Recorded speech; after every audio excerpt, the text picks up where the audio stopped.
Dans son exploitation, Frédéric se rend un peu moins souvent dans ce local. Local phyto, dans notre jargon. C'est le local où on entrepose les produits de traitement. Les produits de traitement, herbicides, insecticides, fongicides, depuis 2011, Frédéric a réussi à diminuer leur utilisation. Je suis à 30%, 30-32, enfin j'ai plus de chiffres en tête, mais je suis à l'objectif. Innover pour réduire de 30% voire plus l'usage des phytosanitaires, c'est l'objectif du réseau DEFI. Celui-ci regroupe une dizaine d'agriculteurs de l'Aube et de la Haute-Marne. Frédéric n'a pas hésité à adhérer à cette démarche.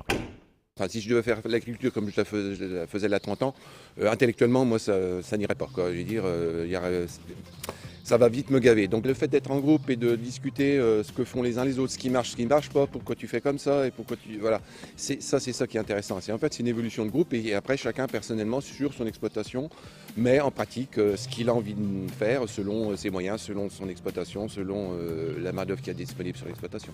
Pour autant, ces agriculteurs ne partent pas à l'aventure. En plus de l'échange d'expériences, un conseiller de la Chambre d'agriculture enrichit la démarche avec d'autres idées. Le conseiller voit plusieurs situations, plus il est en relation avec le national, avec ce qui se fait aussi en France. Donc il peut nous dire, tiens, j'ai vu ça, pourquoi on n'essaierait pas dans la région? Ça se fait à 400 km, pourquoi on ne le ferait pas là? Et on est 10 agriculteurs, ça va du Pays d'Hôte au plateau de Langres, donc pas la même climato, pas les mêmes terrains, pas les mêmes historiques. Comme c'est pas un prêt-à-porter, elle nous apporte des infos, mais c'est pas dire, faites.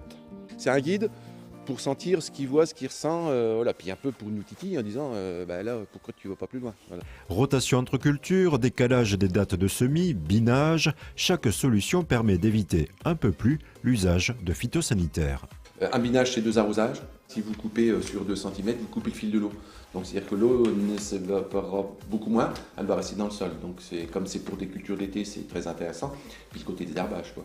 Les cultures associées, ça c'est quelque chose que on ne connaissait pas la 10 ans, enfin, ou dans notre région, c'était absolument pas courant. Et à un moment donné, vous traitez, puis vous apercevez que ça marche plus. Donc voilà, si je peux prévenir ce risque-là, c'est tout bon, parce qu'après, à un moment donné, là, vous n'êtes plus dans le choix de faire ou de ne pas faire, vous êtes dans l'obligation. Et je veux dire, quand vous êtes obligé de changer, c'est pas la même chose intellectuellement que de faire le choix.